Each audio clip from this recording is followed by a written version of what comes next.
அக்கா நீங்கள் போடுற முட்டை மிட்டாய் வந்து ஒரு கலர் எல்லோவாக இருக்குது, ஒன்று வந்து இப்போ ரெட் கலரில் காட்டுறீங்க, நீங்கள் என்ன ஃபில்ட்ரு போட்டு எடுக்கிறீங்களாக்கா அப்படின்னு சொல்லிட்டு மெசேஜில் எனக்கு பண்ணியிருந்தாங்க வாட்ஸ்அப்பில் ஒரு சிஸ்டரு. நான் வந்து ஃபில்ட்ருலாம் போட்டு எடுக்கலை.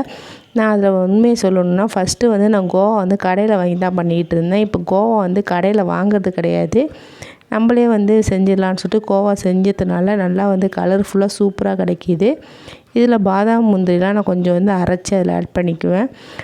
நல்லாவும் இருக்கும், டேஸ்ட்டும் சூப்பராக இருக்கும். ஏன்னா கோவா வந்து கடையில் வாங்கி செஞ்சோம்னு அந்தளவுக்கு டேஸ்ட்டும் இருக்க மாட்டேங்குது, எல்லோ கலரில் இருக்குது. நம்ம வீட்டிலேயே செஞ்சோம்னு கோவா அழகாகவும் இருக்குது, நல்லா ஒரு டேஸ்ட்டும் நல்லா இருக்குது. அதனால சொல்லிட்டு வீட்டிலேயே கோவா செஞ்சு கொடுத்துட்றது. இப்போ உங்களுக்கு வேணும்னா ஸ்க்ரீனில் தெரிய நம்பருக்கு ஆர்டர் செஞ்சுக்கலாம். முட்டை மிட்டாய் ரெசிபி வேணும்னு சொன்னீங்கன்னா நீங்கள் கமெண்டில் கேளுங்க, நான் வேண்டாம் சொல்கிறேன்.